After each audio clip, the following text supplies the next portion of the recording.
बोलो श्री प्राणनाथ प्यारे की जय। बोलो श्री सद्गुरु महाराज की जय। बोलो श्री निजानंद स्वामी की जय। बोलो श्री निजानंद संप्रदाय की जय। मेरे साथ सुहागी दे,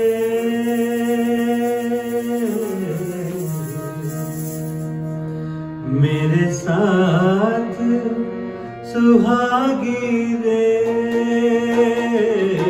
मेरे साथ सुहागी रे। पीयूषो क्यों ना करो पहचान, पीयूषो क्यों ना करो पहले चले पहचान बिना, पहले चले पहचान बिना। फिर आए सो अपनी जान, फिर आए सो अपनी जान।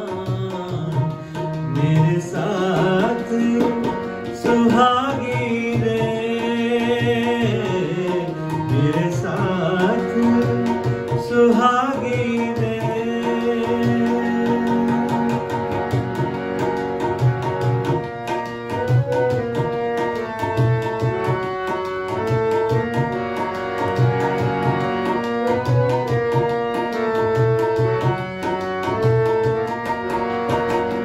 ए जो मांगी तुम माया, ए जो मांगी तुम माया। सो देखे तीन संसार, सो देखे तीन संसार। अब साथ पियो संग चलिए, अब साथ पियो संग चलिए। जो पियो पावे करार, जो पियो पावे करार। जो पियो पावे करार, जो पियो पावे करार। मेरे साथ सुहागी रे, मेरे साथ सुहागी रे।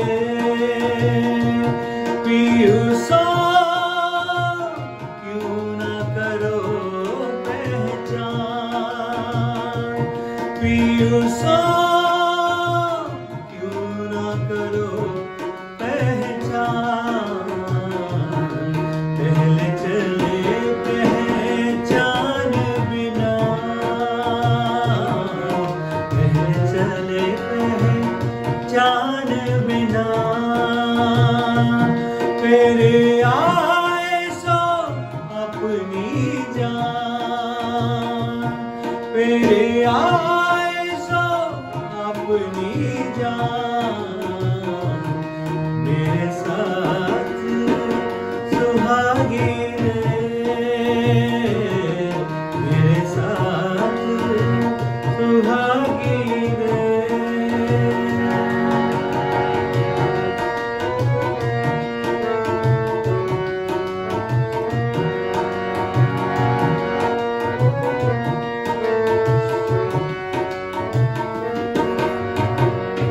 अब कैसी विध करूं तुम सो, अब कैसी विध करूं तुम सो। कछु ना पहचाने सजन, कछु ना पहचाने सजन। शोर हुआ ता तुम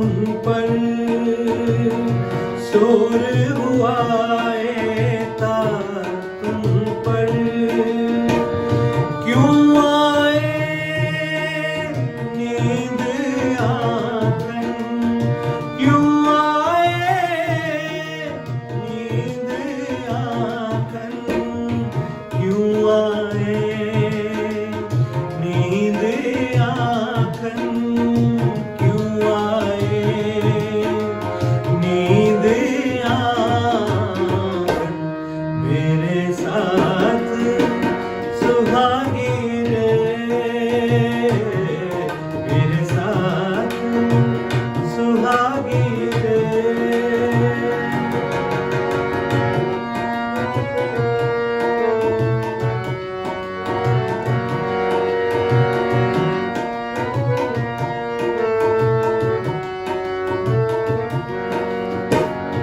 ढील न कीजे एक पल की अब, ढील न कीजे एक पल की, इतना ही बैठन को लाग, इतना ही बैठन को लाग, ढील न कीजे एक पल की अब, ढील न कीजे एक पल की अब, इतना ही बैठन को लाग, इतना ही बैठन को लाग, एक पलक के कोट में ही से, एक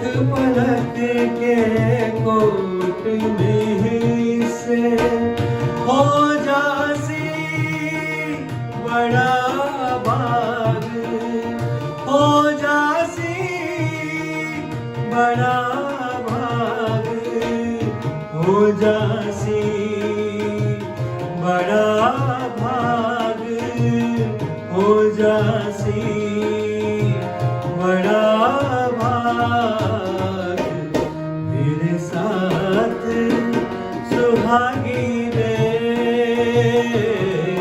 मेरे साथ सुहागी रे।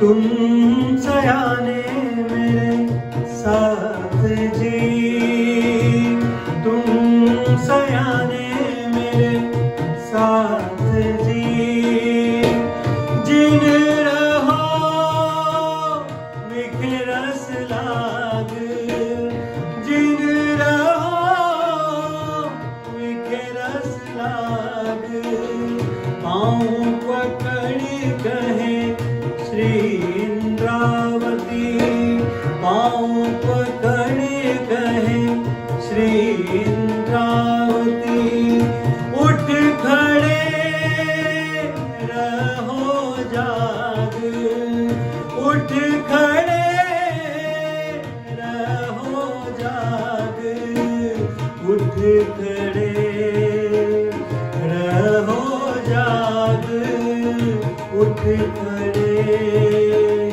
रहो जाग, मेरे साथ सुहागी रे, मेरे साथ सुहागी रे। पीयूषो क्यों न करो पहचान, पीयूषो क्यों न करो पहचान, पहले चले पहचान बिना, पहले चले पहचान बिना, फिर आए सो अपनी जान, फिर आए सो अपनी जान, तेरे साथ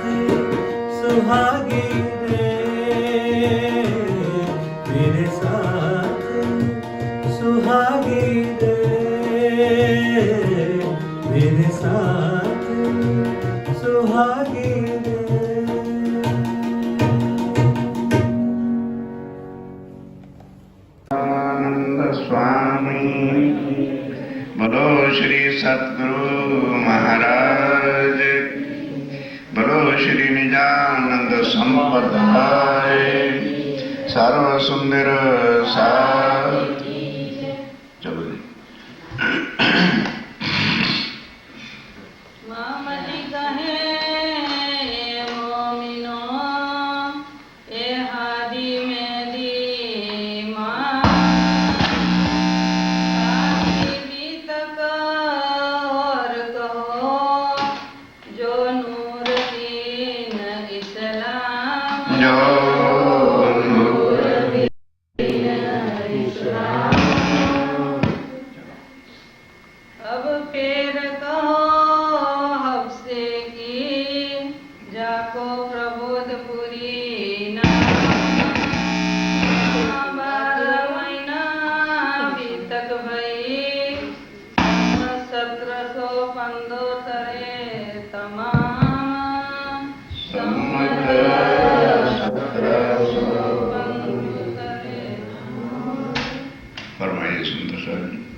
श्री महामती कहे मोमनो, यही हादी, यही मेहंदी, यही ईमान। जब हफ्से जेल में गए थे तो महराज ठाकुर थे। अब वहां पर हफ्से के अंदर रुदन कर करके तड़प कर अपने धनी को याद किया कि हे राज्य महाराज, मैं तो सुंदर साथ की सेवा के लिए सब काम कर रहा था। कोई मेरी पत्नी नहीं थी, बच्चे नहीं थे, केवल यही लक्ष्य लिया था कि सुंदर साथ की सेवा करूं इस संसार में पैसा कमाकर। तो क्या सुंदर साथ की सेवा का लक्ष्य भी गलत है क्या? लेकिन राज्य महाराज इनसे ये संसारी सेवा नहीं लेना चाहते थे, वो अखंड परमधाम की वाणी का इस तन में बैठ करके ही 14 तबक को मुक्ति का ज्ञान देना चाहते थे। इसलिए फिर जब उन्होंने अपनी दृष्टि से तड़प के यहां तक हो गया कि इस तन को मैं रख के क्या करूंगा, जब मेरे धनी भी मुझको नहीं मिलते हैं, तब सांस भी छोड़ो सन। अपना हाथ उठाया और ये जो सांस वाली नली होती है उसमें दबा दिया, खत्म हो गए। तब साक्षात राजी ने दर्शन दिए और सारी भविष्य की बातें बताई। फिर युगल स्वरूप अक्षरातीत पूर्ण ब्रह्म उनके हृदय में बैठे। तो अब कहते हैं कि अब ये खाली महराज ठाकुर नहीं है, क्योंकि जब अक्षरातीत उस तन में विराजमान हो गए तो उस दिन से बन गए प्राण, अब बने प्राणनाथ। अब उसको कुरान में हादी, मेहंदी, इमाम भी लिखा है। 1715 का पूरा वर्ष हफ्से में रहना पड़ा। क्यों? ध्यान से, जैसे ही हफ्से जेल में गए तो उधर कुतुब खान, सब जानते हो हिस्ट्री के हिसाब से कि पहले मुसलमानों का उस समय राज होता था और वो छोटी छोटी स्टेटें जो थी, राज्य जो थे, उन पर टैक्स लगा दिया करते थे। अब इधर वो जेल में गए, उधर कुतुब खान ने जामनगर के राजा को नोटिस दे दिया कि या आके तुम अकाउंट दो, नहीं तो ठीक नहीं रहेगा। अब वजीर तो हफ्से जेल में है, तो कौन आके अकाउंट देता? तो स्वयं राजा अकाउंट देने के लिए चला गया।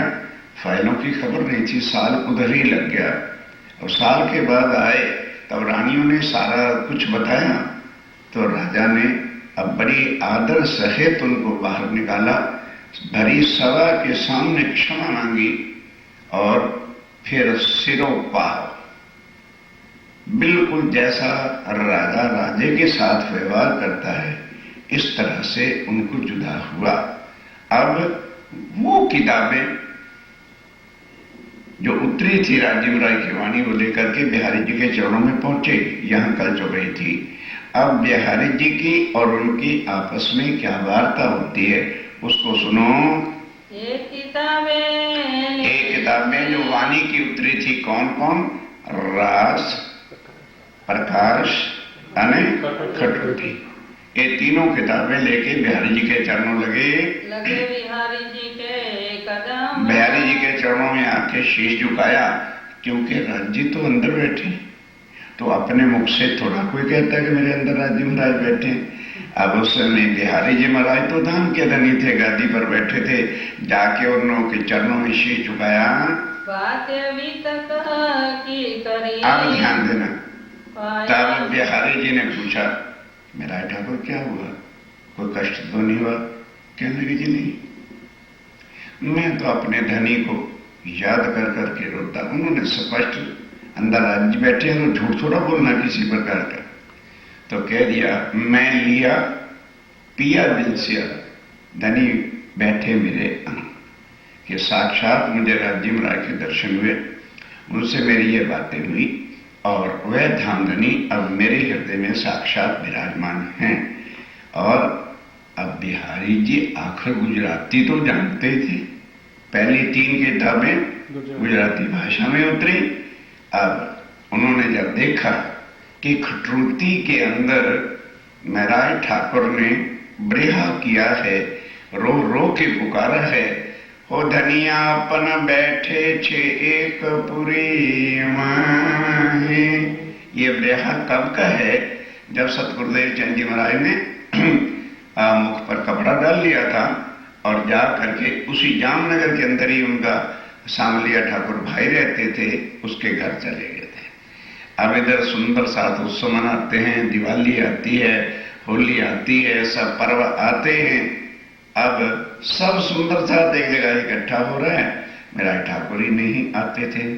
तो उस समय राज्य से अर्जी गुजारते हैं, हे मेरे सतगुरु महाराज, आखिर मैंने ऐसा कौन सा पाप किया है? मैं और आप एक शहर में बैठे हैं, लेकिन मैं ऐसे नहीं आऊंगा, तुम्हें बुलाओ। फिर उसमें क्या आता है कि जब से हम परम धाम से निकले, तुम्हारे मेरे कई प्रकार की बातें हो चुकी हैं, मैंने सदा तुम्हें जीता है, मैं हारे नहीं दे रहा। भाई कुर्बानी है कि धनी अब भी तुम बुलाओगे तो मैं आऊंगी, वरना मैं नहीं आऊंगी। तो फिर जब कला जी के पास थे, किसने बुलाया? राज्य ने बुलाया।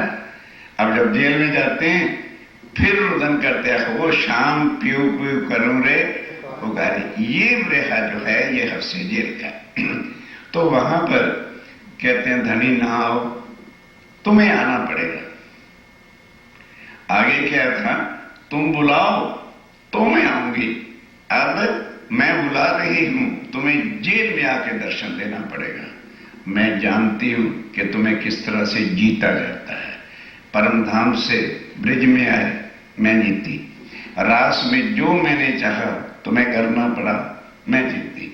और तुमने मेरा प्रणाम स्वीकार नहीं किया था, मैंने कहा धनी तुम्हें बुलाना पड़ेगा। ये दम है ना, राज्य को नाच नचाती है विरावती। और तुमने बुलाया था, अब मैं कह रही हूं तुम्हें यहां आके दर्शन, जेल में ही आके दर्शन देना पड़ेगा। वो सारा जब पड़ा, तब बिहारी जी ने कहा, भाई ये वाणी अगर ध्यान से, सुंदर साथ जी, ये वाणी अगर सुंदर साथ में पसर गई, सुंदर साथ में ये वाणी जाहिर हो गई, तो मेरी पूजा कोई करेगा ही नहीं। क्योंकि फिर जिसको सत्य का ज्ञान मिल जाएगा, वो कहे कि झूठ के महाराज और गद्दियों की पूजा करेगा। इसलिए बिहारी जी ने कहा, तो काम गड़बड़ हो गया, मेरी गादी तो गई। उनको हर वक्त गादी की चिंता रहती थी। कहने लगे, अच्छा महाराज ठाकुर, आज सब सुंदर साथ के सामने तो ये बता दे, मुझे क्या मानता है? कहते हैं, ये कोई पूछने की बात है, आप तो हमारे धाम के धनी हैं। कहने लगे, ठीक है ना, मानते हो ना? कहते ये नाम मानता होता तो मैं आपके चरणों में दोबारा क्यों मानता? कहने लगे, तो फिर ये बता, जब मैं और आप एक शहर में बैठे थे, तो रोता किसको रहा है? तो जो इतना बढ़िया किया है कटौती के अंदर, किसको रोता रहा है? तो ये बता, तेरे रोने का श्राप मुझे पड़ा है ना, बोलो इसके बदल में तुम्हें सजा क्या दूं। उन्होंने कहा जी 1 साल तो जेल काट दिया है तुम्हारी कृपा से, और जेल में भेजना चाहते हो तो भेज दो। उन्होंने कहा नहीं, आखिर तो मेरी प्यारी प्यारी अमना है ना, तो हम ऐसा तो नहीं करेंगे, लेकिन देख ये फाइनल बात है, ये वाणी चुपचाप रख दो। मैं जानता हूं तुझे मेरा ठाकुर कि तू वजीर रहा है और तुझे कविता बनाने का ढंग आ गया है, रख दो इसको। जब मैं साक्षात धाम का धनी हूं तो रोता किसको रहा। अच्छा भाई, रख दिया। तीनों किताबें लेके बिहारी जी ने रख दी। सुंदर साथ तड़प रहा था कि हाय हमको वाणी सुनने को मिले, चुपई आएगी, वाणी तहां न पसरी। अब जब सुंदर साथ के हाथ में वाणी नहीं जाएगी तो सुंदर साथ क्या पहचानेगा हम कौन हैं, कहां से आए हैं, हमारा धनी कौन है, और ब्रिज में भी हम रास में आए थे कि नहीं आए, क्या लीला हो। किताबें बंद। और सुंदर साथ को कह दिया, देखिए सुंदर साथ जी ये माया है, और माया में जाके मेरा ठाकुर भटक गया है। जब मैं साक्षात धाम का धनी बैठा हूं फिर किसको रोता रहा है। ठीक, उस दिन की बात खत्म हो गई। अब राज्य महाराज युगल स्वरूप के स्थान में बैठे मेरा ठाकुर की। उन्होंने अंदर से आदेश से कहा, मेरा ठाकुर तुम्हें जूनागढ़ का राज दिया है ना राजा ने, उस बहाने से लेकर बिहारी जी के पास जाओ कि हे धाम के धनी, मैं खाली बैठा बैठा क्या करूंगा, आप मुझे आशीर्वाद दो। मैं जूनागढ़ की जो स्टेट है उसमें जाके खेती बाड़ी कराता हूं और अपने राज्य को कायम करता हूं, पर आपके आशीर्वाद के बिना क्यों चाल से। न कहा हाँ, अब तुम्हें सुध आई है ना, जाओ मेरा आशीर्वाद है, खेती खूब जो है अनाज देगी। कहने लगे जी बस उसको मैं गाड़े के गाड़े भर भर के तुम्हारे पास भेजूंगा, सब सुंदर साथ की सेवा करना। कहने लगे जाओ, आशीर्वाद है किस बात का है, खेती अधिक फसल दिया करेगी, वो आशीर्वाद दे दिया। फिर महाराज ठाकुर कहते हैं, हे धामधनी, मैं अकेला उधर जा रहा हूं तो मेरा दिल कैसे लगेगा, मैं तो उदास हो जाऊंगा। वो जो मेरी किताबें हैं ना वो मुझे दे दो। बिहार जी ने कहा शाबाश, ले जा। ना रहे बांस ना रहे, ना सुंदर साथ वाणी देखेगा और ना उनको परम धाम की चिता लगेगी। धामधनी मुझे ही मानकर गादी की पूजा चलती रहेगी। चुपचाप मेरा ठाकुर स्वामी जी को किताबें दे दी, खबरदार यहां किसी को नहीं दिखाना। लेके अब ध्यान के साथ स्वामी जी चलते हैं कहां, जूनागढ़। तो जूनागढ़ और जामनगर के अंदर आज भी वो नदी है। अब आइए उधर, फूलबाई जो पहली पत्नी थी, जिसके बारे में बिहारी जी ने कह दिया था या पत्नी को छोड़ो और या सुंदर साथ को छोड़ो, तो फिर मेरा ठाकुर स्वामी जी ने उसे वक्त कह दिया था आज से पत्नी को छोड़ा।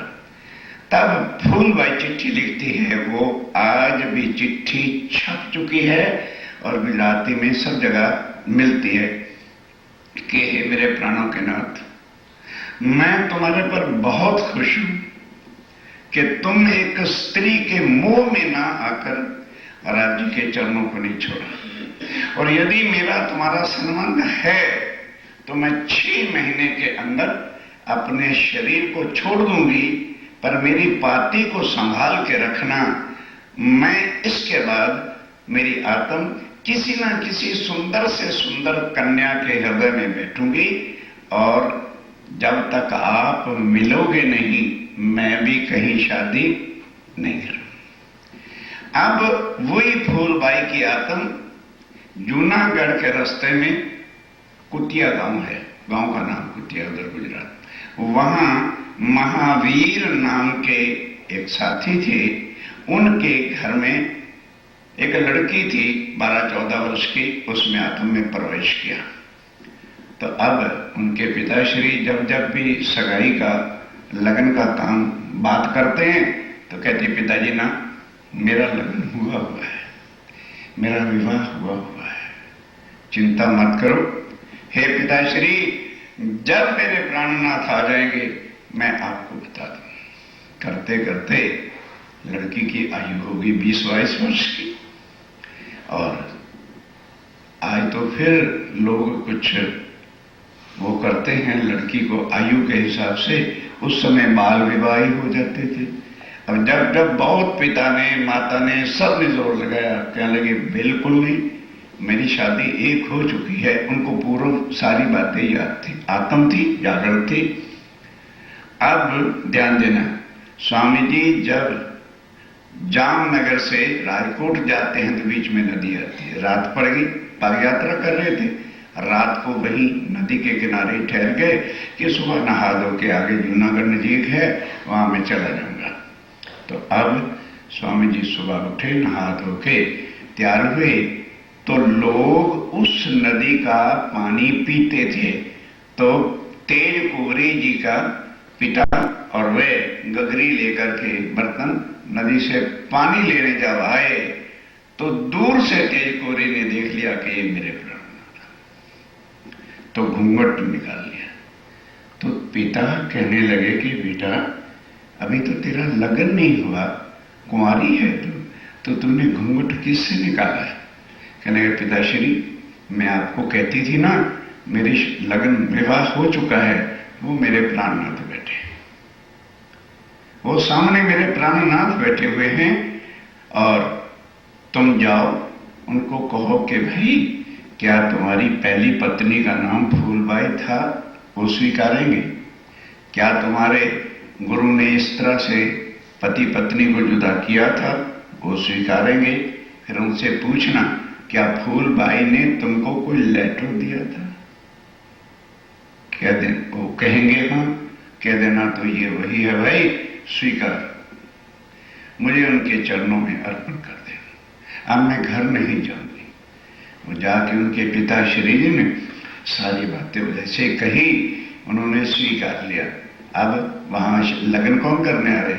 स्वामी जी ने जल दिया उसके हाथ पे और बोल दिया आनंद मंगल श्री धाम धनी जब की जय, तेज कुरी श्यामा युगल पल पल करो। बस वहीं से उनको साथ ले लिया। ध्यान दो, अब कहां चले गए? रास्ते में हरजी व्यास एक दिग्विजयी पंडित जूनागढ़ में रहता था। जूनागढ़ पहुंच गए स्वामी जी। वहां हरजी व्यास राधा वल्लभी मार्ग के भागवत में, गीता में, वेदों में, शास्त्रों में निपुण दिग्विजयी पंडित किसको कहते हैं कि जैसे परीक्षाएं होती है ना तो स्टूडेंट्स यूनिवर्सिटी का रिकॉर्ड बीट करते हैं, इसी तरह से उस समय क्या होता था कि सारे पंडितों को काशी जी में, वाराणसी बनारस में चारों वेदों की, शास्त्रों की, सब ग्रंथों की शिक्षा दी जाती थी।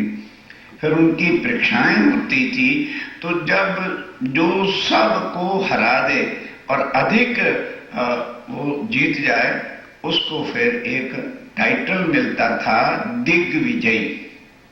तो वो जो हरजी व्यास ब्राह्मण था, वो दिग्विजयी पद को प्राप्त करके वहां पर रहता था। अब क्या है, वो कांजी भाई जो पहले से स्वामी जी के पास सेवा कर रहा था, तो जब याद है ना, सेवा के लिए जो सामान ला रहा था, सब कुछ करके घर में रख रहा था। अब स्वामी जी जब हफ्सर जेल में चले गए तो बेचारा रोटी कहां से खाए, तो वो जामनगर को छोड़ के जूनागढ़ में हरजी व्यास के पास नौकरी करता था और उनकी रसोई का सब काम करता था। ठीक, अब जब स्वामी जी जूनागढ़ पहुंचे तो हरजी व्यास से मुलाकात हो गई। अब हरजी व्यास बड़े आदर सत्कार के साथ स्वामी जी को घर ले गया। अब ध्यान देना, तो थोड़े दिन हुए, चाहे दिग्विजयी पंडित हो, चाहे कितना विद्वान हो, एक ना एक दिन इस दुनिया से जाना होगा। हर एक ने मरना, चाहे सेठ हो, चाहे अमीर हो, चाहे गरीब हो, चाहे पंडित हो, चाहे अनपढ़ हो। तो ध्यान देना, ये कानजी भाई उसकी सेवा में थे कि एकदम ऐसी हालत खराब हो गई कि जैसे आदमी नियर टू डेथ हो जाता है, तो घर वालों ने उसको उतार के नीचे, जैसे हिंदू प्रथा है मरने का समय आता है तो हर एक की बॉडी को नीचे उतार देते, उतार दिया। तो अब ध्यान देना सुंदर साहब जी, हम तो कर्मकांड छोड़ते नहीं। अब जिस वक्त वो मरने को निर्दयी हुआ तो जैसे हिंदू प्रथा थी, दीपक जला दिया तकिए के पास और दान पुण्य कराने लगे कि भाई ये भी करा लो, ये भी करा लो। आगे पीछे चाहे घर वाले पानी पूछे या ना पूछे, नहीं समझे, मरने को आएगा ना तो दान पुण्य कराएंगे ताकि अड़ोस पड़ोस वाले सब कहे भाई इसके बच्चे बहुत अच्छे हैं, इन्होंने बड़ा दान पुण्य करा है। पहले चाहे रोटी भी मांगता रहे, जय को नहीं देते। ये होता है हिंदुओं के घर का बड़ापा। ठीक, तो जिस वक्त वो अभी मरा तो था नहीं, सुचेत था, कहता रे बाबा ये दान पुण्य क्या है, यमपुरी का साधन है। तो हैरान हो गए घर वाले। तो अभी अभी वो समझा रहा है कि जो ये दान पुण्य है, कर्म है, इसका फल भोगने के लिए आदमी भव से पार नहीं होता। जो कर्मकांड रहेगा उसको यमपुरी में जाना पड़ेगा। मेरा मन क्यों दुखाते हो, ये हरजी व्यास ने कहा। अब कानजी भाई वहां खड़ा हुआ था, कहने लगे हैं ये बात तो वही कर सकता है जो परम धाम की आत्मा हो, जीव कैसे ऐसी बात कर सकता है। पर अब ये जिंदा कैसे रहे? अगर ये जिंदा हो जाए तो स्वामी जी आए हुए हैं, फिर इसका अभिमान अहंकार जो है ना, मैं दिग्विजयी पंडित हूं, स्वामी जी की कृपा से इसका अभिमान टूट जाएगा। तो हरजी व्यास तो लेटे हुए थे, घर वाले दान पुण्य करा रहे थे। कानजी भाई भागा भागा भागा स्वामी जी के पास चला गया। वो तो घर में ठहरे हुए थे। स्वामी जी ने कहा क्या बात है भाई, भाग भाग के आ रहे हो, खैरियत तो है? कहने लगे हे दामधनी, जिस हरजी व्यास के पास मैं नौकरी करता हूं, आज उसकी हालत खराब थी और घर वालों ने नीचे उतार के दान पुण्य कराना शुरू कर दिया। तो वो कहता है मैं इस इंड का नहीं हूं, मेरा ना कल पाओ मन। फिर उन्होंने कहा फिर आपकी इच्छा क्या है? कहते मेरी इच्छा कोई पूरी नहीं कर सकता। समझने की बातें, जिसको मैंने कहा पार ब्रह्म निराकार है, तो किसी पंडित की, विद्वान की ये शक्ति नहीं थी कि मेरी बात को काट के कह दे कि नहीं साकार है। और भागवत के हिसाब से जिसको मैंने कह दिया साकार है, तो किसी की जरूरत नहीं हुई कि जो मेरे काट के कह दे कि नहीं है।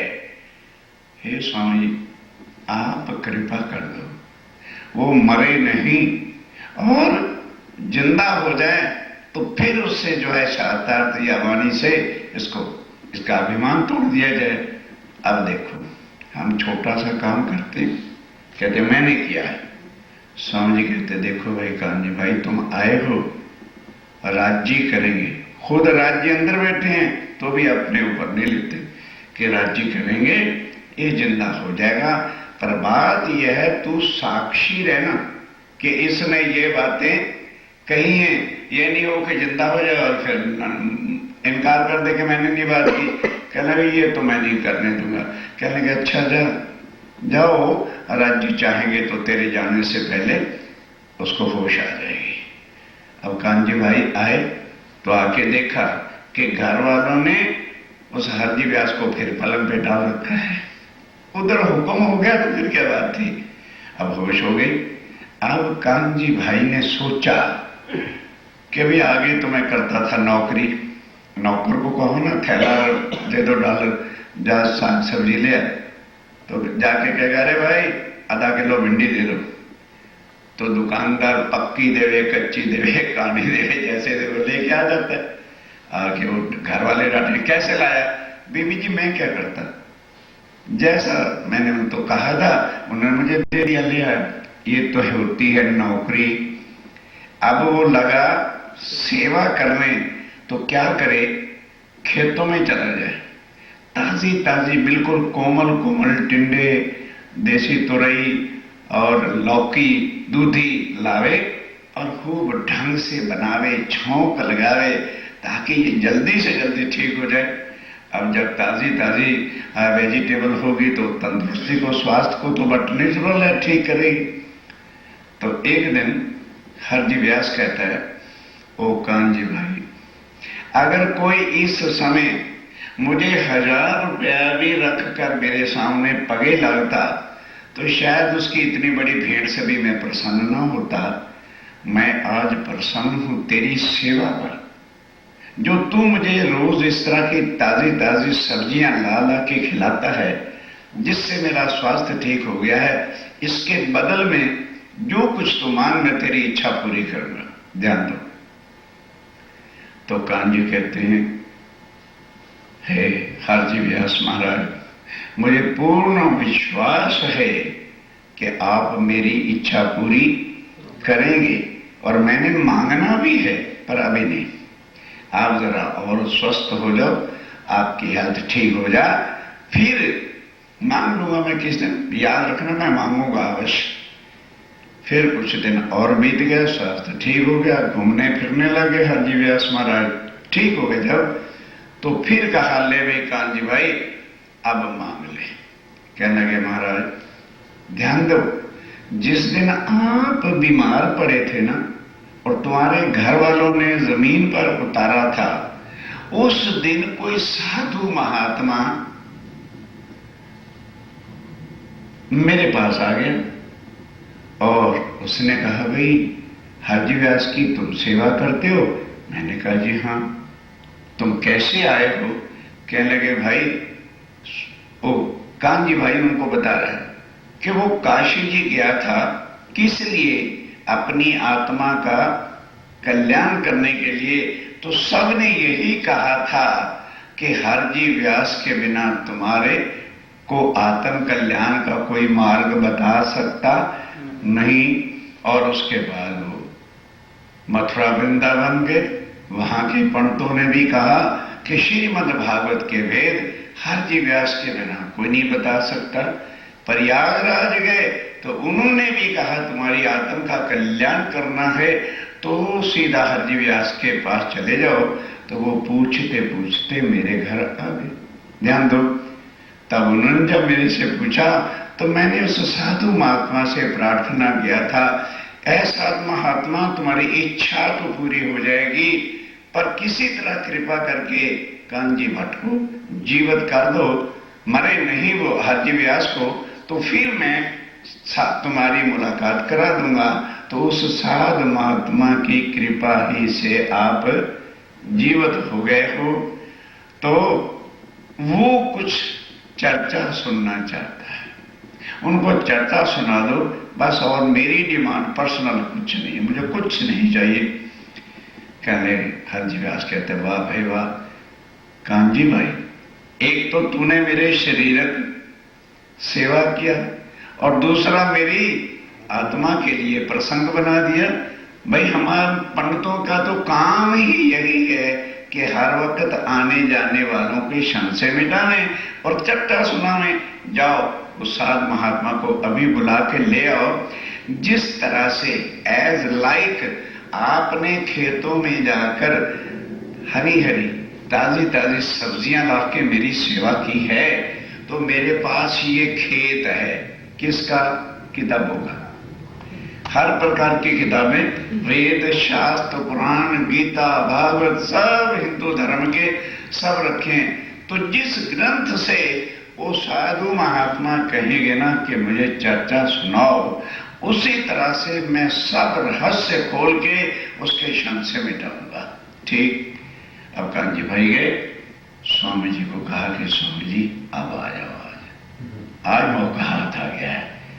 कहने लगे, देखो स्वामी जी कहते हैं, देख खबरदार, मुझे वहां स्वामी जी न करते रहना, तो मेरी जाके खाली मुलाकात करा दे, फिर ये ना चिंता करना कि मैं तले बैठा हूं तो तेरे दिल को गुस्सा आ जाए, हमारे धाम धनी और नीचे बैठे हैं और ये पंडित ऊंचा बैठा है।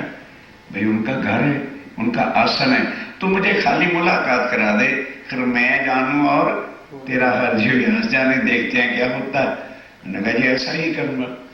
अब स्वामी जी चुपई हाथ में है ना, अब स्वामी जी को लेके कांजी भाई हर जी के साथ मुलाकात कराता है। तब कांजी ने श्री जी सो, अरे भाई हो गया है, तो श्री जी सो आगे कहा, वो साथ लेके चल रहा है ना। चलिए हाँ पढ़ो कराए दिया मिला। हाँ श्री जी सो कराए दिया मिलाप, स्वामी जी को लाके उनसे मुलाकात करा दी। मिलते ही सुख उपजा। किसको? हरजी व्यास को। बड़ी खुशी हुई कि ये आ गए हैं। स्वामी जी ने भी देखा कि अच्छा धर्माचारी बना बैठा है, ठीक है, आके चरणों लगे स्वामी जी। बड़े बड़ाई ना करें, बड़े ना बोले बोल, हीरा मुख से कब कहे लाख हमारा मोल। इतनी नम्रता। श्री राज्य महाराज अक्षरातीत उस तन में बैठे, वो आके पगे लागे। पूछी खबर इन उनको। जब सुंदर साहब जी चौपाई सुनोगे तो बात पकड़ में आएगी। पूछी खबर इन कौन? हरजी व्यास। उन कौन?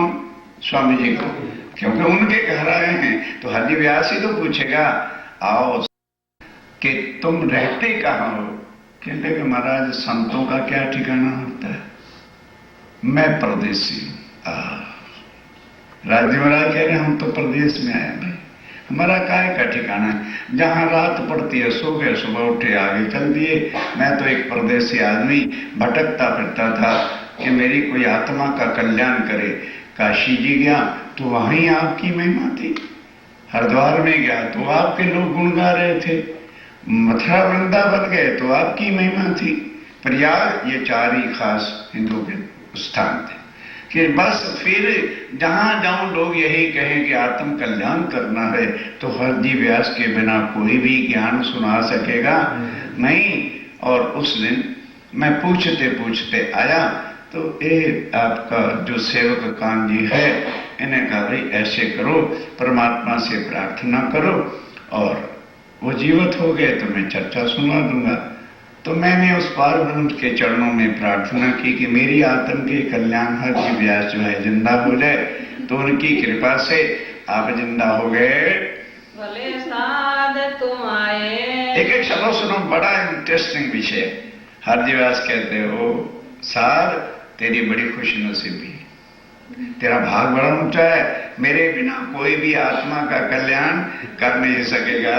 मैं चर्चा सुनाऊं तुमको। कहने लगे भाई मैं हरजी व्यास इनको जो है कांजी भाई को शब्द दे चुका हूं, अब तुम ये बताओ किस ग्रंथ की चर्चा सुनना चाहते हो। जिस तरह से मैं तेरा कोई संशय बाकी नहीं रहने दूंगा, जो भी तुम प्रश्न कहोगे मैं सब प्रश्नों का उत्तर देगा। तो स्वामी जी कहते हैं कि महाराज वेद शास्त्र पुराण तो ध्यान दो सुंदरचारी निराकार तक का ज्ञान देते हैं, लेकिन श्रीमद् भागवत जो है वो योग माया तक का अखंड ज्ञान देती है। इसलिए कृपा करके मुझे श्रीमद् भागवत की चर्चा सुनाओ। अब क्या होता है? सुनत मास दो हुए। सुंदर साथी 2 महीने बराबर स्वामी जी अब उन्होंने तुरंत अपने घर के पास ही जहाँ रहते थे कांजी को आए, कांजी इनको सेपरेट रूम दे दो और इनकी खूब सेवा करो। बस वो कांजी भाई जैसे कोई अजान व्यक्ति होता है जाके कह रहे महाराज ये तुम्हारा रूम है, सामान है। पहले से उसने पलंग वलंग तो डाल ही रखा था, कह दिया आप इसमें रहो और आप जानो पंडित जी महाराज जाना। अब सुबह ही उठ के हरजी व्यास नहा धो के तख्त पे बैठे, स्वामी जी श्रोता की दृष्टि से आके तले बैठे। अब श्रीमद् भागवत के पहले स्कंद से लेकर 9वें स्कंद तक संसारी बातें, संसार की सृष्टि कैसे हुई, 84 लाख योनियां क्या होती हैं, किस किस राजा ने क्या क्या तपस्या की, उनके कितने कितने पुत्र हुए, राज कैसे भोगा, 9 स्कंद में श्रीमद् भागवत के यही है। अब जब नामास्कंद आगे शुरू होता है तो वहां कृष्ण लीला, मथुरा में जन्म होना, गोकुल में आना, फिर लीलाओं का वर्णन है। और 10वें स्कंद के अंदर अखंड रास का वर्णन आता है। 2 महीने तक 9 स्कंद तक 9 ये चर्चा होती रही। स्वामी जी चुपचाप सुनते रहे कि इसमें क्या प्रश्न करूं, आगे की बात आएगी तो फिर इसको पटकूंगा मैं उठा करके। तो 2 महीने तक तो बिल्कुल शांति से बैठ के एकाग्रचित, ये नहीं माना लगा तो उबासियां करने लगे या इधर उधर करने लगे ना, एकदम अलर्ट, ताकि इसके दिल में किसी प्रकार की शंका ना आ जाए। इसलिए एकाग्रचित होके बैठ के चर्चा सुनते रहे। दो राजी भये मगन, और स्वामी जी भी मगन होके चर्चा सुन रहे हैं एकाग्र होके। और हाजी व्यास भी कह रहा है, भाई इस जैसा श्रोता कौन नहीं आया मेरे पास। वो भी खूब भेद खोल खोल करके भागवत के समझा रहे हैं। एक दिन थोर नारायण। अब आ जाओ जरा ध्यान के साथ, बोलो श्री प्राणनाथ। श्रीमद् भागवत के 10वें स्कंद के अंदर विराट का महाप्रलय में नाश कैसे होता है और आदि नारायण का स्थान क्या है। आदि नारायण के स्थान का वर्णन आ गया। ताके कहे वचन, उसका भेद खोल करके हाजी व्यास ने बताया। एक हीरे का मंदिर। हाँ, ध्यान दो, क्या बताया कि आदि नारायण कहाँ रहता है। ये श्रीमद् भागवत के हिसाब से हाजी व्यास बता रहे हैं। स्वामी जी ने पूछा, जी ये स्थान कहाँ पर है। कहने लगे, भाई ध्यान दो, इस दुनिया से परे एक हीरे का मंदिर है, ध्यान देना। और वो हीरा डायमंड कितना बड़ा है, 84 लाख योजन का है। इतना एक ही हीरा है। समझ लग रही है। अपने यहाँ तो डायमंड छोटा छोटा कटका होता है ना। भागवत में क्या लिखा है कि वो स्थान जो है अखंड, ध्यान दो, वो कितना बड़ा मंदिर है, 84 लाख योजन का है और उसमें वो रहता है। एक ठोर है किनकी। अब स्वामी जी ने कहा, महाराज ये बता दो, ये जो ठिकाना आपने अखंड बताया है, नोट करो, ये जो अखंड स्थान आपने बताया है ये किन की ठिकाना है और कहां पर है। तो मोहे कहो सुकन। आज 2 महीने के बाद जो है उन्होंने प्रश्न किया कि कृपा करके ये स्थान मुझे समझा दो, क्योंकि यही तो अखंड स्थान है जहां मैं जाना चाहता हूं। तब जवाब व्यास ने दिया। तब हाजी व्यास ने क्या उत्तर दिया, होय के दिल मगन। बड़े मगन होकर के कि शाबाश, हे साधु महात्मा, तू अवश्य अपनी आत्मा का कल्याण करेगा। देख 14 लोक हैं और 5 तत्व हैं और 3 गुण हैं। 5 तत्व कौन से हैं? जल, वायु, अग्नि, पृथ्वी, आकाश। 3 गुण कौन से हैं? रजोगुण, तमोगुण, सतोगुण, ब्रह्मा, विष्णु, महेश। और 4 प्रकार की प्रलय।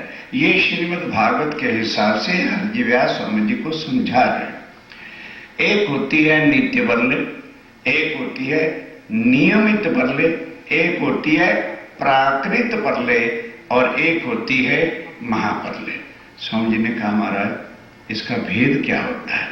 कहने के भाई नित्य प्रलय तो वो होता है जो डेली संसार में जीव जन्मते हैं और अपनी आयु भोग के मरते हैं, डेली की डेथ। और नियमित प्रलय वो है कि जीव यहाँ कर्म कांड का पालन नियम करना पड़ता है। वो स्वर्ग के राजा इंद्र जो है 9 लोक का प्रलय करते हैं, उसको कहते हैं नियमित प्रलय। और प्राकृत प्रलय जो है, एक स्वर्ग से ऊपर वैकुंठ बच जाता है, 13 लोक का प्रलय होता है, उसको कहते हैं प्राकृत प्रलय। ध्यान के साथ सुंदर सर जी, अब हाजी व्यास ही बता रहा है कि जब महाप्रलय होती है तो 14 लोक, देवी देवता, सब देवियों का नाश, सब त्रैगुण का नाश और 14 लोग तक सब प्रलय में लय हो जाते हैं। ये श्रीमद् भागवत 12वां स्कंद दूसरे अध्याय में 4 प्रकार की प्रलय का वर्णन है। फिर विनती करे। बस अब जब ये कहा कि 14 लोग का महाप्रलय में नाश हो जाता है और उससे आगे वो अखंड स्थान है, अब स्वामी जी आगे कि महाराज सब कुछ मैं आपके पगे लगता हूं। उनके चरण दबाने लगे, भेजने लगे, कह लगे महाराज यही वो स्थान था जिसके लिए मैं भटकता फिरता था, और हे महाराज इस आपके बिना कोई भी इस स्थान का बता नहीं सकेगा, कृपा करके जो है मुझे वो स्थान दर्शाओ। जब महाप्रलय हो जाएगा तो फिर वो नारायण कहाँ पे रहेगा, क्योंकि नारायण तो सृष्टि का मालक है, तो फिर तो लय हो जाएगा महाप्रलय में, नारायण भी नहीं बचने का, तो फिर वो स्थान कौन है? हमसो ना करो अंतर। अब जरा जीव्यास भी चौंके में मरे, इसे साधु ने प्रश्न कैसा कर दिया। अब हो गया चुप, जरा सोचने लगे तो स्वामी जी फिर पगे लगते कि महाराज आप अगर चुप हो जाओगे तो बताओ मेरा क्या होगा। मैं तो सारा हिंदुस्तान, बड़े बड़े तीर्थ स्थान, बड़े बड़े पंडितों को, विद्वानों को छांट के उन गुरुओं के चरणों में रह रहा, अब आपने ये जो बताया है, ये बताओ आप चुप क्यों हो गए? मेरे से अंतर ना करो, मेरे से चीज छुपाओ नहीं, आपके बिना मुझे कौन बताएगा? हमें तुम बिना कौन समझाओगी? ये बताओ हरजी व्यास, अगर कोई और समझाने वाला होता तो काशी जी, हरिद्वार, वृंदावन, प्रयागराज कोई तो कहता। सबने कहा कि हरजी व्यास के बिना उस अखंड का वर्णन कोई कर नहीं सकता, और आप चुप्पी लगा रहे हो केम चाल से। कृपा करो और मुझे वो स्थान बता दो। दिखावे पटंतर। मेरे से छुपाते क्यों? मेरे से भेद न रखो। तब व्यासे झुक के कहा। ध्यान देना, तब जो ज्ञानी लोग ज्यादा होते हैं उनको अभिमान भी, अहंकार, गुस्सा भी जल्दी आ जाता है। तो कहने लगे, ओ भाई साधु महात्मा, तू क्या कह रहा है? मैं को तेरे से छुपाने के लिए 2 महीने हो गए, मैं तुझे इतने प्यार से कथा सुना रहा और तुम कहते छुपाते हो। मैं क्या करूं? जिन मूर्खों ने ये ग्रंथ लिखे उन्होंने नहीं वो स्थान लिखा। अब बताओ, ये होता है अभिमान। हारजी व्यास को और सबको गालियां देने लग गया कि ब्रह्मा की भी अकल मारी हुई थी, ये लिख दिया तो आगे जगह नहीं लिखी, ये ले पढ़, भागवत देख ले। मैं कहां से तुझे बताऊं कि वो कहां पर है? जो ग्रंथ में लिखा है उसी को तो मैं वर्णन करूंगा। तब कांजी ने कहा। तब कांजी ने क्या कहा? ध्यान देना, जो अंधविश्वासी सुंदर सा आदमी है, अब कांजी भाई स्वामी जी से कहता है, ध्यान दो कि स्वामी जी ये अक्षर का ठिकाना तो नहीं बता सका, जरा अक्षरातीत की बात तो पूछ देखो।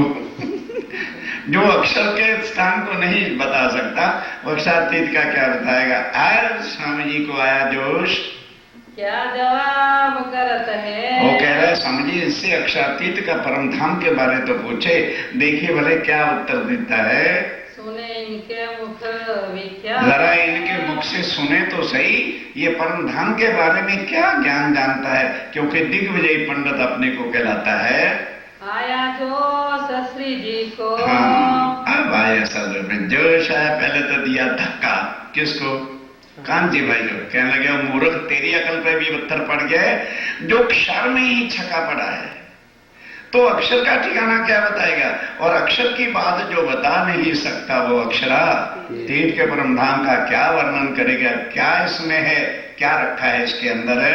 जब रीस करके कहा। जब स्वामी जी ने जोश में आकर के ये बात कही, श्री जी ने सुकान। तब कहते हो हरजी व्यास, कान खोल के सुन ले, मैं तेरे पास कथा सुनने नहीं आया था, मुझे उस पार ब्रह्मक्षातीत ने भेजा है तेरा कल्याण करने के लिए। क्योंकि जिस दिन तेरे घर वालों ने जमीन पर डाला था तो तुमने कहा था, एक हाम लेके मैं मर रहा हूं, अगर दान पुण्य ना कराओ और मेरी हाम को मिटा डालो, कि जिसको मैंने हां कही कि परमात्मा निराकार है, तो किसी ने मेरी बात को काट के ये नहीं कहा कि नहीं, और अगर मैंने हाँ की तो ना किसी ने नहीं की, तब ये कांजी भाई ये इनके हाँ में ठहरा हुआ था, इसने आके बताया। मैंने उस परमात्मा से, पारब्रह्म से विनती की, उनकी कृपा से तू जिंदा हुआ और उन्होंने मुझे भेजा है तेरे अहंकार को तोड़ने के वास्ते। मैं तेरे पास भागवत सुनने नहीं आया। और जाको मैं हाँ कही, तूने बोल ये बात कही थी कि नहीं कि जिसको मैंने हाँ कही है उसको काट करके कोई ना नहीं कह सका। अर्थात भारतवर्ष के अंदर जितने भी बड़े बड़े विद्वान हैं, महाराज हैं, गादी नशीन हैं, किसी ने मेरे बात को काटा नहीं, ताकि नानक ही कीन, और उस बात को ना नहीं की। किसी की शक्ति नहीं थी कि मेरी बात को काट सके। इस वास्ते गुमान बान, इस वास्ते तेरे अभिमान को, गुमान को, अहंकार को तोड़ने के वास्ते मैं भेजा तुम पर संयम। एक कांजी भाई को मैंने भेजा था कि जाओ राजी की कृपा से ये जीवित हो जाएगा, पढ़ते चलो। हमको बढ़ाए हक ने, हमको पठाए उस अक्षरातीत, तब अक्षरातीत पारब्रह्म ने मुझे हुक्म दे करके तेरा अभिमान तोड़ने के लिए भेजा है। तुमको राखे तीन, और उन्होंने ही, किसने? पारब्रह्म ने ही तुम्हें जिंदा रखा है।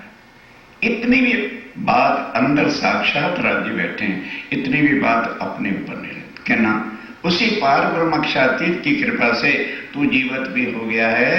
जिन पर मेहर भगवान की, जिन पर उन पारब्रह्म की अक्षरातीत की कृपा हो जाती है, गुमान बान करे रोशन। सबसे पहली कृपा वो क्या करते हैं कि अहंकारी आदमी के अभिमान को तोड़ते हैं। ये सबसे बड़ी कृपा होती है।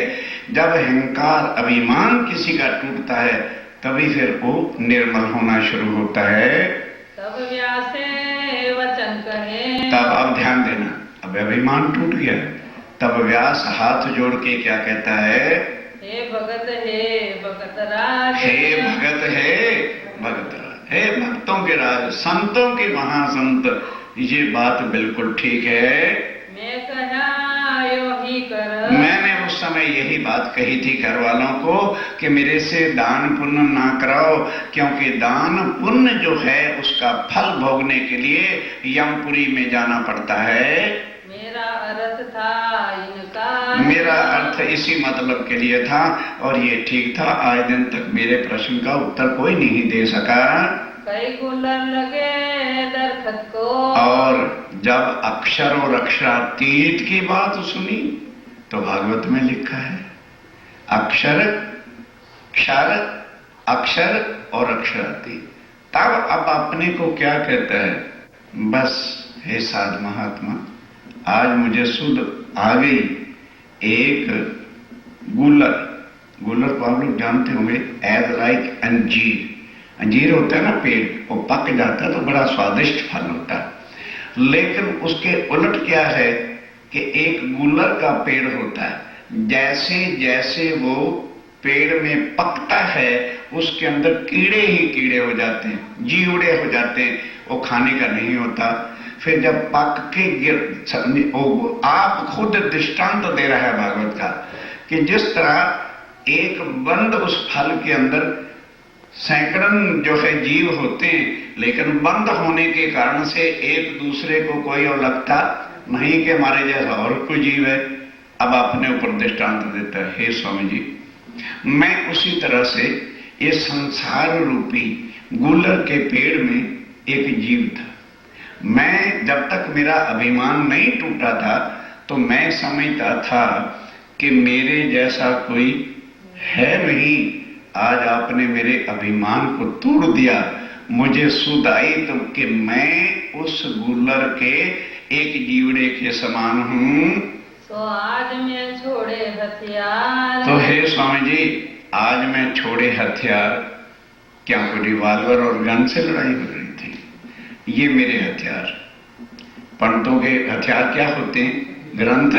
ये अब मैं आपके चरणों में रखता हूं। क्योंकि ये जितने भी ग्रंथ हैं कोई भी भाव सागर से पार का ज्ञान दे नहीं सके। आगे तुम्हारे सब सब आपके चरणों में मैंने धर दिए, अब मेरे ऊपर कृपा करके उस अखंड स्थान जो है उसका जो है ज्ञान समझा दो। तुम हकीकत भेजे, तुम तहकीक भेजे हक ने। बेशक जो है मेरे का कल्याण करने के लिए मेरा अभिमान तोड़ करके वो परब्रह्म अक्षातीत ने आपको मेरे पास भेजा है। आए मेरे सब और मेरे ही कारण से आप जूनागढ़ आए हो।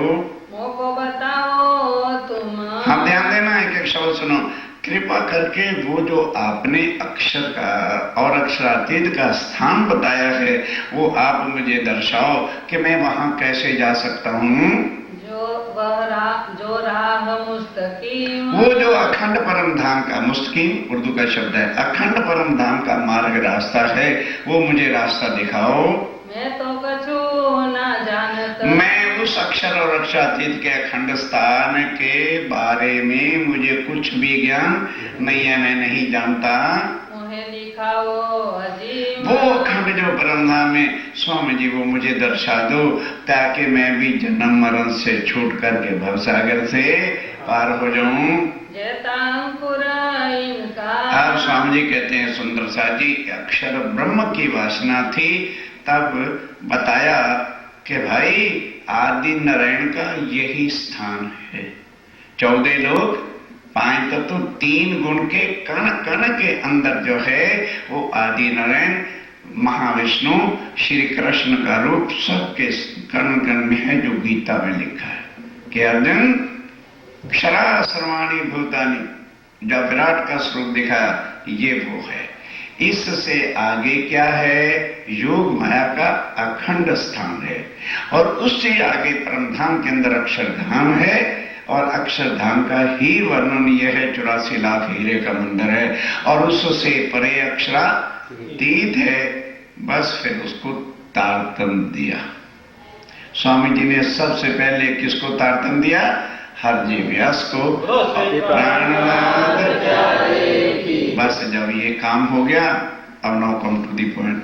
उधर क्या हुआ कि वो जो जामनगर का राजा था वो टैक्स ही चुकाने नहीं गया। साल के बाद हर स्टेट वाले को टैक्स। अहमदाबाद में कुतुब खान मुसलमानों का राजा था, वो टैक्स नहीं चुकाने गए उसके जो है जामनगर वाले।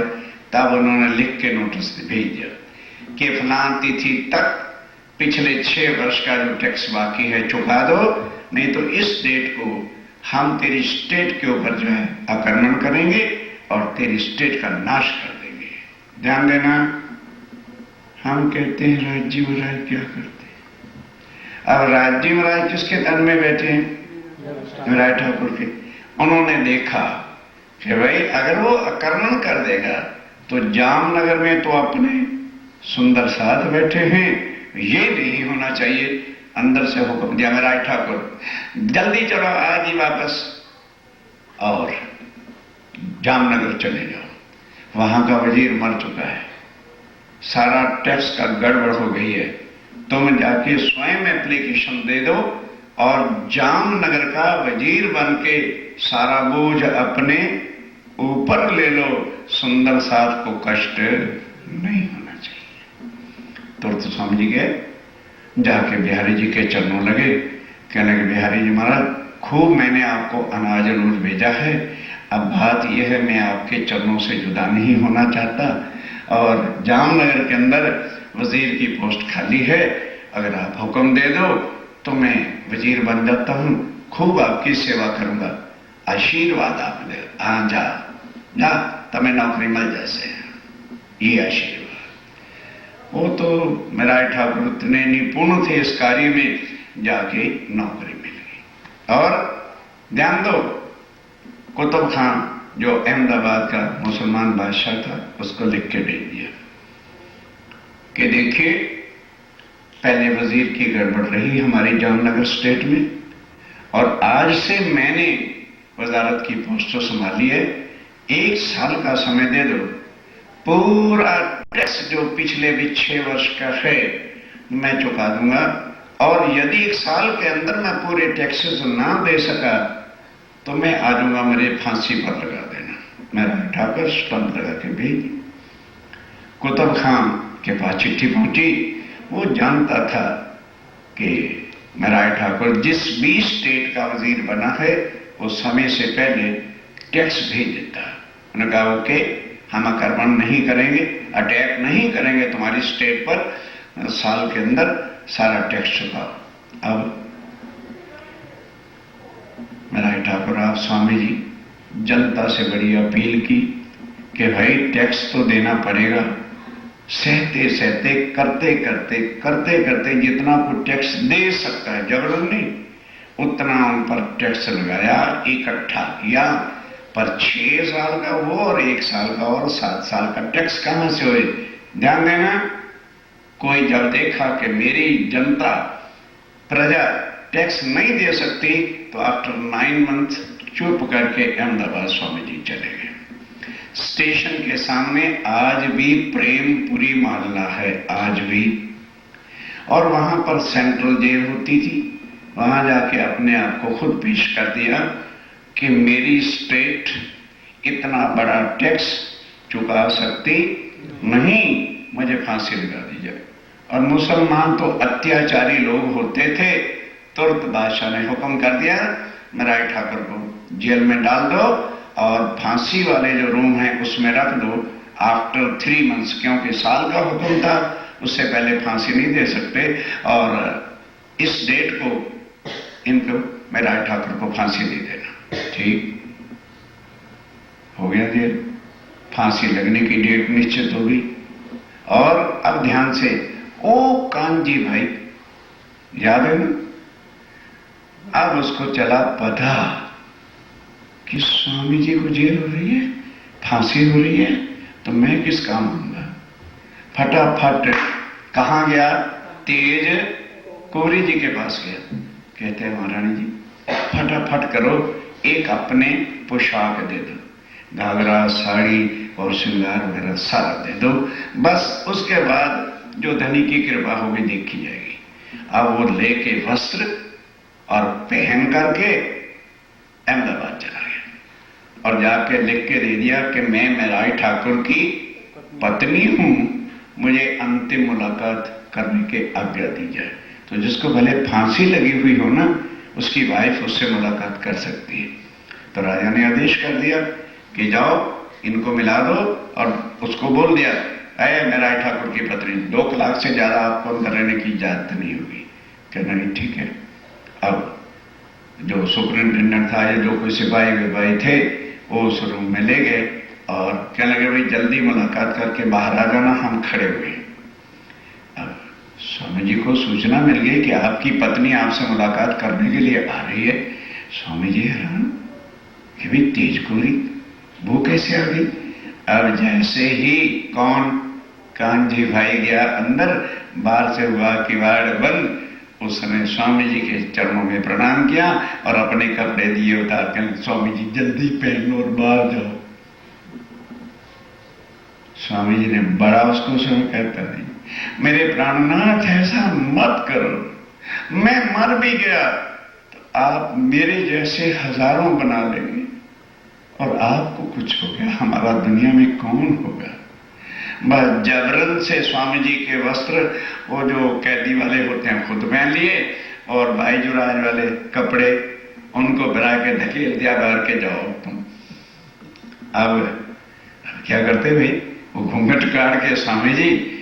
अब क्या हुआ, उस जामनगर की स्टेट गुजरात में अब वो रह सकते नहीं, क्योंकि कैदी भाग रहा है जेल में से, फरार हो गए और जाते कहां है, सीधा दीप बंदर। ध्यान देना, अब इधर क्या होता है, अब वो कांजी भाई अंदर बैठ गए तारतम का पाठ करने और कहता है सब 3 महीने राज्य का ध्यान रखते हैं, फिर जो डेट आएगी देखी जाएगी।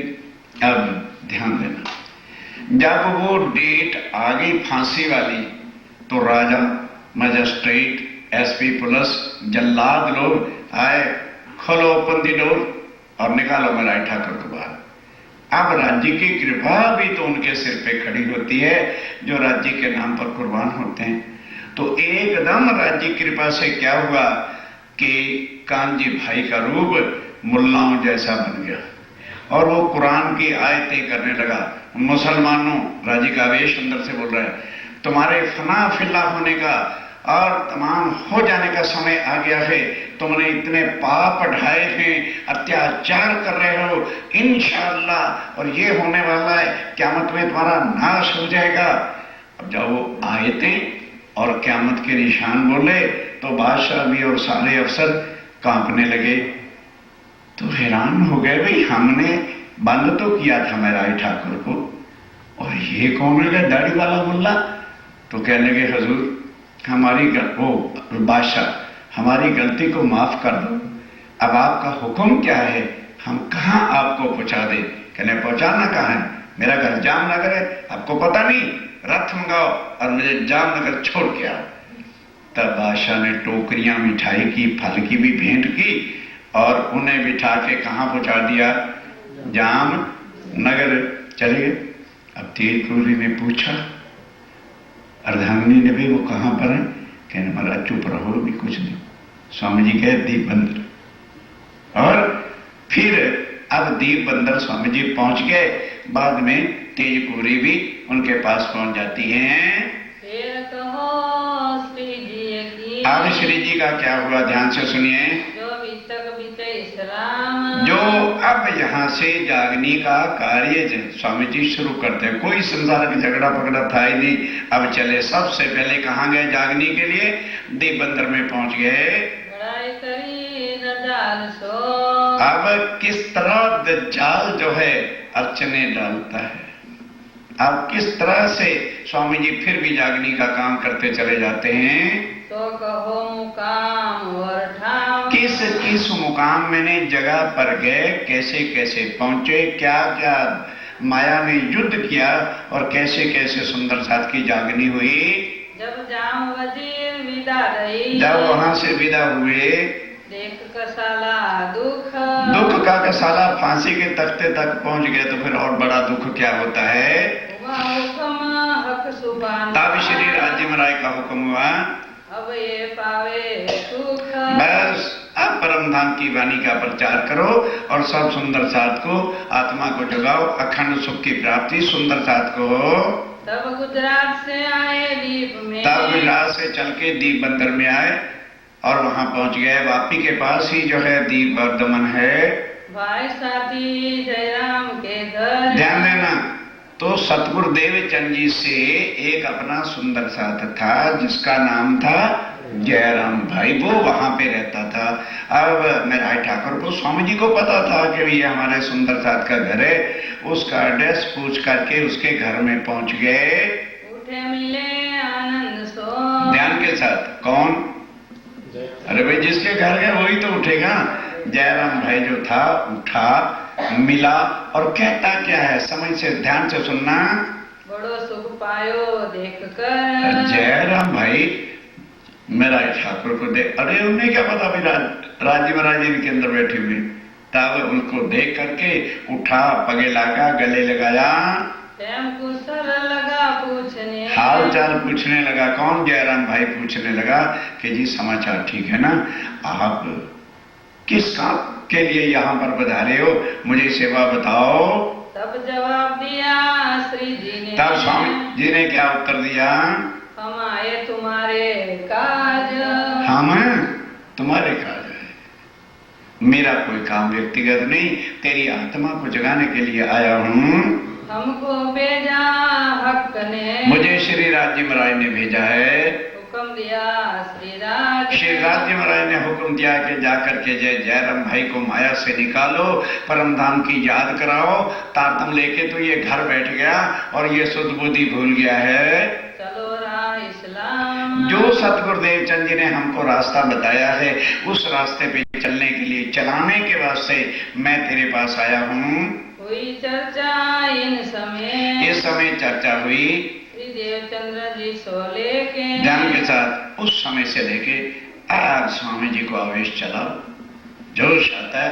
कहने लगे जयराम भाई तू ये बता, सतगुरु देवचंद जी जब चर्चा सुनाते थे तो मैंने जिस दिन तारतम लिया था तो मेरे से भी पहले का सुंदर साथ बना हुआ था, तुमने सतगुरु देवचंद जी को पहचाना भी था, धामधनी करके माना भी था। तो ये बता, क्या इसीलिए जन्म था? हैं? ये बता, ये जो पीतल की गगरी, वो क्या करता था? आगे लोग होते थे ना, पीतल पुराना इकट्ठा करके कूट कूट करके गगरियां बना के बेचा करता था। क्या लगे, ये पीतल की गगरियां कूट कूट के तो परम धाम जाएगा क्या? जरा अपनी शक्ल देख, क्योंकि शरीर वृद्ध हो जाता है तो आंखें भी कम देखती, कमर भी कुबड़ी हो जाती है। कहने लगे, देख तेरा मौत तो तेरे सिर पर पुकार रही है, आंखें दिखना तुझे कम हो गया और कुबड़ी तेरी पीठ हो गई। सारा दिन लोहे के ऊपर रख के तू पीतल कूटता है, क्या तेरा पेट अभी भरा नहीं क्या? फिर जिस शरीर को तू अखंड समझ बैठा है, ये तो मिट्टी की दीवार है, अभी गिर जाएगी और तू खत्म हो जाएगा। कब कांसा कूटेगा, कब तक जो है पीतल कूटता रहेगा, कांसा और बर्तन बेचता रहेगा? क्या परम धाम से गगरिया बेचने के लिए तो आया था? कब लो हथौड़ा आयरन, और कब तक हथौड़ा पीटेगा बैठ करके तू? कब लो घर में बैठेगा, और कब तक इस घर में बैठेगा जो कहता मेरा मकान, मेरी पत्नी, मेरे बच्चे, क्या ये तेरे हैं? जरा आंखें तो खोल ले। आई सिर पर क़यामत रोशन, मौत तेरे सिर पर आके खड़ी है, तो 70-75 वर्ष का बुढ़ा हो गया है। ये मुर्दार 14 तबक, ये मुर्दार, ये 14 के 14 तबक की दुनिया का महाप्रलय में नाश हो जाना है, जिसको तू अखंड घर और अखंड अपनी इच्छाएं बनाए बैठा है। कछु शर्म न आई हक की। बस अब ये टांट कसते हैं कि हाँ, संसार का जीव कोई इसके अंदर भूल जाता है तो उसका कोई दोष नहीं। तू परम धाम की आत्म होके सतगुरु देवचंद जी की पहचान करके भी यहां पर बैठा हुआ है, तुझे शर्म नहीं आई क्या? तुम कहावत गिरो खास, और खास परम धाम की आत्माओं से अपनी गिनती गिरते हो कि मैं परम धाम का मोमिन हूँ। बहुत दिन मुर्दार में, इतने दिन हो गए तुझे घर में रहते रहते, पीतल कूटते कूटते, क्या अभी तेरा पेट नहीं भरा क्या? तुम किया गुजरान, और तुम गुजरान किया, तुमको माया की खबर है? ये क्या है? कहते बिल्कुल तेरी वह हालत हो गई है। ध्यान देना सुंदर सा जी, इतना स्वामी जी फटकारते हैं, आज तो किसी को एक शब्द कह जाए तो रूठ के घर बैठ जाते। कह लगे बिल्कुल तेरी हालत कुत्ते की तरह से हो चुकी है, कि जैसे कुत्ता होता है उसको तुम जितनी रोटी खिला लो पेट भर देगा, आंखों की तृष्णा मिटती नहीं, इतना खा खा के फिर जंगल में चला जाता है और उल्ट देता है पेट में, तो उतना ही टिकना है जितना टिकना है। फिर जब पेट खाली हो जाता है, ध्यान दो, तो जंगल में वन में जानवरों की सूखी हड्डी उसको ले आता है और पग में दबा करके हड्डी को, सूखी हड्डी को खाता है। तो हड्डी तो होती है सूखी, तीखी होती है। जब वो कुत्ता खाता है तो उससे उसके मुख के अंदर का मांस, बाछें जिसको कहती है, फट जाता है। तो फिर वो खून चूसता है और क्या समझता है कि हड्डी में से ये खून आ रहा है। इस तरह से हो जयराम भाई, तू कुत्ते की तरह से अपनी हड्डियों को खा रहा है और तेरी तृष्णा अभी भी जो है पूरी नहीं हुई। अब कहते दिन जियोगे, ये बता कितने के दिन तू जीना है जो तेरी तृष्णा नहीं मिट रही? जरा अपने शरीर को देख, और तेरे मरने के दिन तेरे सिर पर आ गए हैं। कछु घर की करो पहचान, कछु घर की करो पहचान के हम कहां से आए थे, हमारा धनी कहां है? परम आत्मा हमारी मूल मिलावे में बैठी है, कभी उसकी भी चिंता हुई है क्या कि संसार ही इकट्ठा करने में तू लगा हुआ है? कोई ना गाया इनमें। ध्यान के साथ एक एक शब्द पढ़ रहा हूं सुंदर सा जी। ये माया ऐसी कमबख्त है कि इससे किसी का पेट भरता ही नहीं है। कितने करोड़ों अरबों पति भी बन जाए तो भी भूखे का भूखा ही रहता है, तृष्णा खत्म ही नहीं होती है। मैं ये भी कर लूं, मैं वो भी कर लूं, मैं और कर लूं, मैं और कर लूं, क्षण का भरोसा नहीं कब सांस खत्म हो जाएगा और ये मिट्टी पड़ी रह जाएगी। ससुरत ठोर मुर्दा, कुत्ते की तरह से तो इसको जो है खा रहा है, अपनी हड्डियों का रक्त पी रहा है। फिर धाम धनी सुख छोड़ के, और अखंड धाम के सुख छोड़ के, राज्य महाराज का चितवन छोड़ के तू मर्दार को खा रहा है। क्या हमेशा होएगा अखबार? क्या यही रहना? क्या फिर जन्मोगे फिर मरोगे? इसी आवागमन के चक्कर में पड़ा रहेगा तू? ये इंद्रियन के स्वाद को, इंद्रियों के स्वाद को, रस को, आनंद को, आय हाय पैसे बढ़ाने में 14 लोग इसी में मर जन्म रहा है। माया आद अनाद की चली जात अंधेर, निर्गुण सुरगुण होए के सब फिरे यही के फिर। भाई ये संसार के जीवों का काम है। तू परम धाम के आत्मा में कभी बैठ के धनी को याद किया, कभी बैठ के मूल मिलावे को याद किया, कभी वो बातें तुमने याद की जो राज्य से कहा था कि 100 बेर देखो आजमाए के हम नहीं भी भूलेंगे।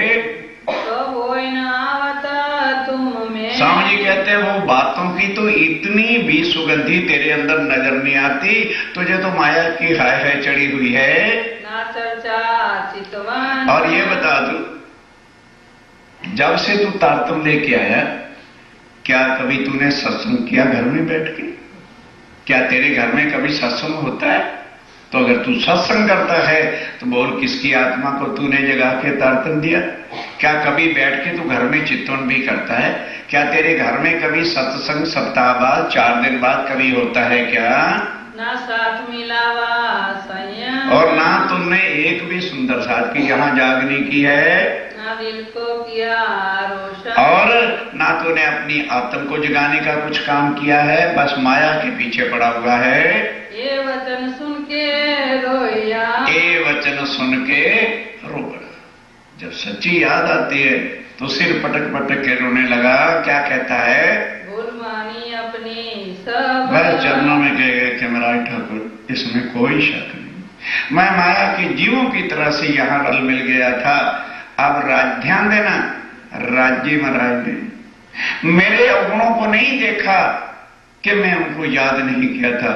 मेरे मूल संबंध के कारण से मेरी आत्मा को पुनः जागृत करने के वास्ते राज्य ने ही तुमको मेरे पास भेजा है। मेरे अवगुणों को उन्होंने नहीं देखा, ना जानी हम निस्बत, और बिल्कुल मैं अपनी निस्बत को, अपने संबंध को भी माया में पढ़ के भूल गया था। और कभी मुझे फुर्सत ही नहीं मिलती थी कि मैं बैठ के राज्य वराय की वाणी सुनता, सत्संग करता, चर्चा करता।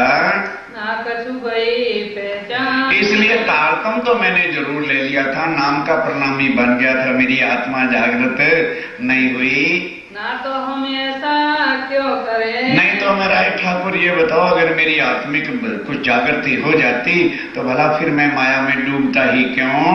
जो कछु बोए होती ईमान, जरा अभी मेरा ईमान जागृत हो जाता या मुझे राज्य के स्वरूप की मूल मिलावे की पहचान हो जाती तो फिर मैं माया में क्यों मरता रहता? अब महर देखी श्रीराज की, अब मेहर देखी श्रीराज। राज्य महाराज ने ही अपनी अंगना जानकर मेरे ऊपर कृपा की, जो आपको मेरे पास भेज दिया। चलो हमारी तरफ न देखिया, हमारी तरफ नहीं देखा, क्या हमारे अवगुणों को नहीं देखा।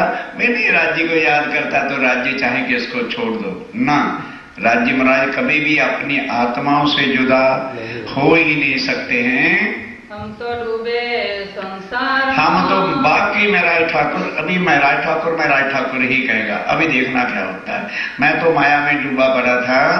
बात की चर्चा, इस तरह से चर्चा होते होते 3-4 घंटे बीत गए। तब विनती क्या, महराज ठाकुर स्नान करो, भोजन तैयार है, भोजन कर लो, फिर उसके बाद चर्चा हो जाएगी। प्रसाद सबों ने ले, तब नहलाया। कुआं होता था उस समय, कोई बाथरूम वगैरह की व्यवस्था होती नहीं थी। 400 साल पहले नहला धुला के उधर भोजन की व्यवस्था है। अब जाके रसोई में बिठाया, उस वक्त भाव जागृत हुए हैं कि तन जरूर मेरा ठाकुर का है, इन्हीं के अंदर मेरे राज्य महाराज की बैठक है। तब भोग किसको लगाता है? रखा में था। हाँ, क्या होता है? थाल अरबाया श्रीराज आदर रसोई का किया। तारे ने ला धरा के रसोई का आदर किया जी, भोजन तैयार है, चलिए। आसन बिछाया, बैठाए रसोई में, रसोई में आके बिठा दिया। चलते चलो। आरुगाए श्रीराज, किसको अरुगाए? अरुगाए श्रीराज के। अब पहचान कि आप मेरे धाम के धनी हैं। बेशक राज्य महाराज आपके अंदर बैठे हैं, उसी भाव के साथ कि मैं राज्य महाराज को भोग लगवा रहा हूं, उस भाव से उन्हें अरुगाया। प्रसाद सबने प्रसाद दिया, अर्थात सबने भी फिर बाद में भोजन किया। करी फोड़ने की अरज। तब जयराम भाई क्या सोचता है, इतनी दूर से पैदल यात्रा करके आए हैं, पलंग वलंग बिछा दिया, कहने लगे जी अब थोड़ी देर विश्राम कर लो, उसके बाद फिर देखेंगे। स्वामी जी क्या उत्तर देते हैं?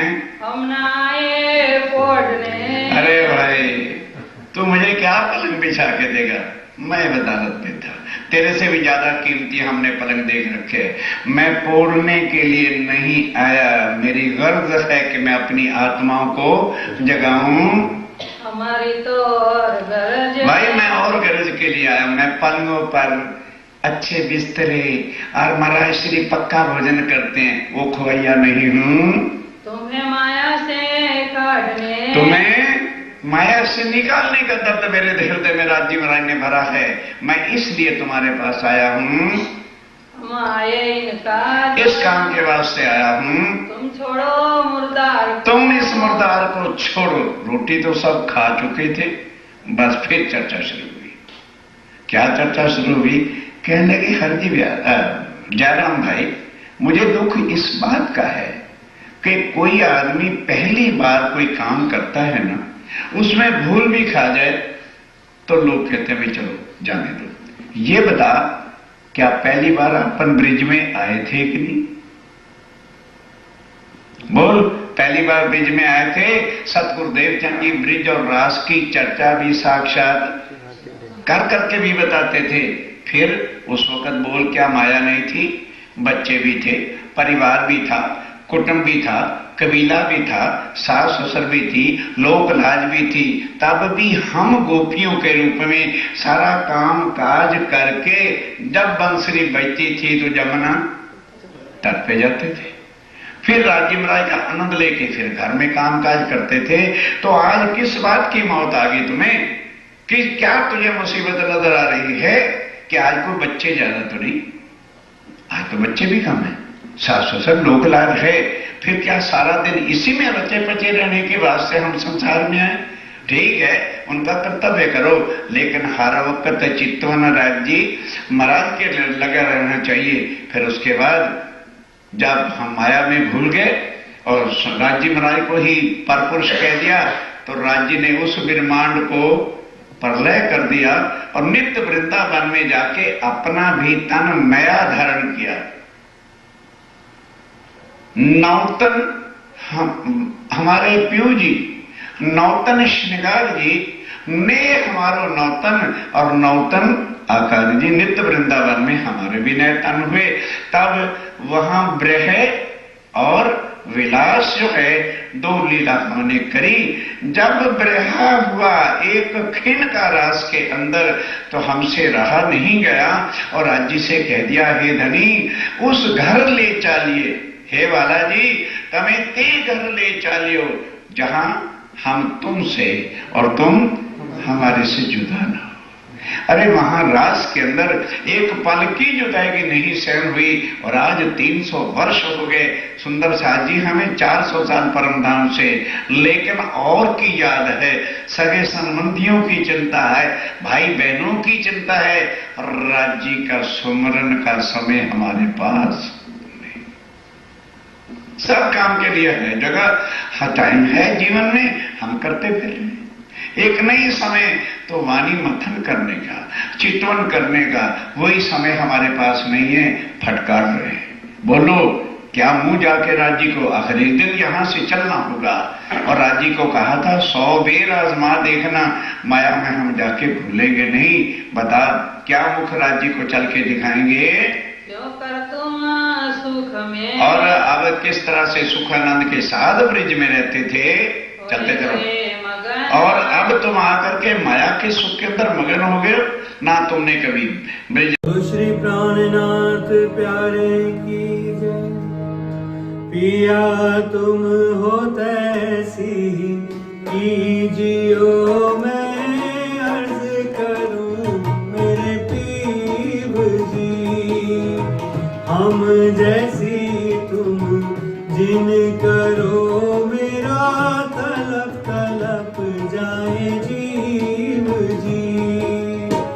जीवरा तो जीने नहीं क्यों मेटे दिल की प्यास जी।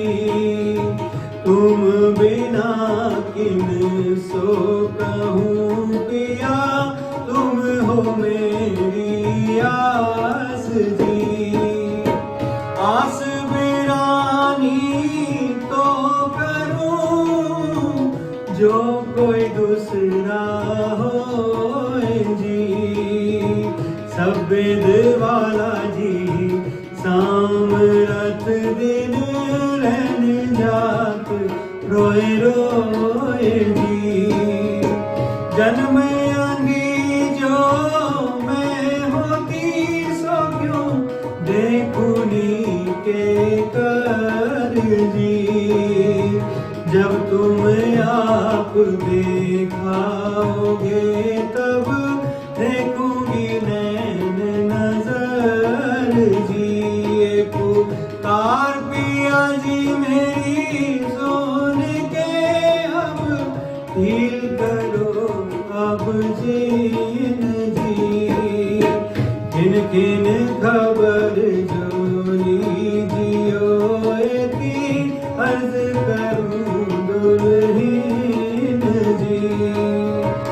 एती अर्ज मैं तो करी जो बीच पड़ी अंतराय जी। सो अंतरयाड़ी टाल के दुल्हा लीजे कंठ लगाए जी।